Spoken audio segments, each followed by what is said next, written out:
안녕하세요. 애니어그램 TV의 최재숙입니다. 5번 유형이 인색이라는 격정을 제어하기 시작하면 현실을 의연하게 받아들일 수 있는 초연한 마음이 됩니다.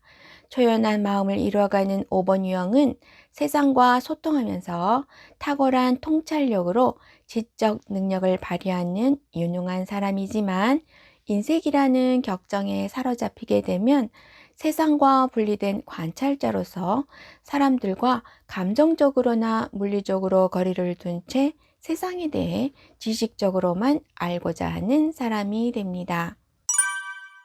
같은 5번 유형일지라도 인색이라는 격정을 어떻게 다루느냐에 따라, 즉 격정을 제어하느냐 그렇지 않느냐에 따라 세상을 업그레이드 시키는 데 기여하는 지식인이 될 수도 있고, 자신의 지적 만족을 위해 사변적인 지식 탐구에만 몰두하는 사람이 될 수도 있습니다. 격정을 제어하느냐 아니냐에 따라 전혀 다른 존재로서 살아가게 되는데요. 격정을 제어하려면 먼저 자기 관찰하는 법을 배워야 합니다.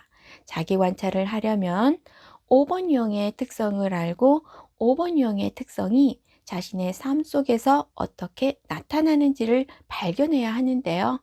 여러 가지 특성 중에서 어느 하나에 집중하는 것이 좋습니다. 여러 가지 특성을 발견하는 것도 좋지만, 특정한 어느 하나가 나의 삶에서 얼마나 반복되고 있는지를 발견하는 것이 더 중요하기 때문입니다. 예를 들어서 5번 유형은 자신의 에너지와 소유하고 있는 자원이 소모되지 않도록 타인들과의 상호작용을 최소화하려고 하는데요. 감정이든 시간이든 공간이든 타인과 공유하지 않으려고 할 때마다 5번 유형은 이것을 인색이라는 격정과 연결시킬 수 있어야 합니다.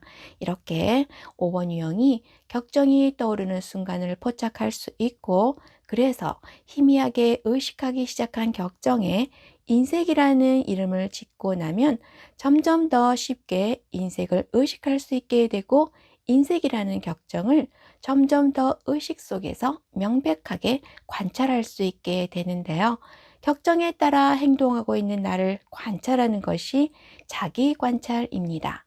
그리고 이러한 자기 관찰에 익숙해지려면 하루를 돌아보면서 자신이 한 행동을 회상하는 의식적인 노력이 필요합니다. 즉, 나만의 공간을 확보하기 위해, 시간을 제한하기 위해, 감정적으로 거리를 두기 위해 어떻게 행동하고 어떤 말을 했는지를 회상하면서 그럴 때마다 인색과 연결시키는 작업을 해야 하는데요. 이러한 작업을 반복하다 보면 회상하려는 의식적인 과정 없이 곧바로 자신의 행동과 행동의 근원인 인색을 동시에 바라볼 수 있게 되는데, 이것이 바로 자기 관찰입니다. 자기 기억은 자신의 본질을 기억하는 것으로 자신의 참모습을 기억하는 것입니다. 5번 유형이 인색이라는 격정에 사로잡혀 있을 때 세상과의 소통을 거부한 채 위협적인 세상에 대처하기 위해 유능해지려고 애쓰는데요. 그럴 때마다 그러한 모습은 나의 본질이 아님을 기억해야 합니다.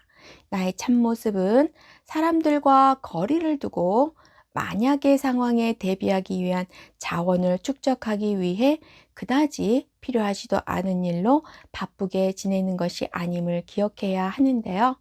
구울지에프는 이러한 자기 기억이 수반된 자기 관찰만이 가치가 있다고 말합니다. 즉, 5번 유형은 나를 에워싼 세상을 두려워하며 현실과 동떨어진 프로젝트에 참여하여 바쁘게 사는 자신의 모습을 관찰하는 동시에 이러한 모습은 자신의 본질이 아님을 기억해야 합니다. 자기 기억이 수반된 이러한 자기 관찰이 5번 유형의 내면에서 반복적으로 이루어질 때 5번 유형은 바깥 세상이 실제로 나에게 위협적이었던 것이 아니라 세상이 위협적이라는 생각에 붙들려 타인을 거부하며 유능한 사람이 되기 위한 준비에 몰두하고 있었다는 것을 알게 되는데요. 그래서 이 세상은 그냥 보편적인 원리와 질서 안에 있을 뿐 나를 위협하는 두려운 곳이 아님을 받아들일 때 인색이라는 격정이 서서히 가라앉기 시작합니다. 그리고 격정이 가라앉는 만큼 다가올 현실을 의연하게 받아들일 수 있는 초연이라는 덕목을 회복하게 되는데요. 초연한 5번 유형은 세상과 분리된 관찰자로서가 아니라 현실을 꿰뚫어 보는 통찰자로서 타인을 이해하고 수용하면서 현실을 명확하고 정확하게 파악할 수 있게 되고 이러한 통찰을 바탕으로 미래를 제시하는 사람이 됩니다.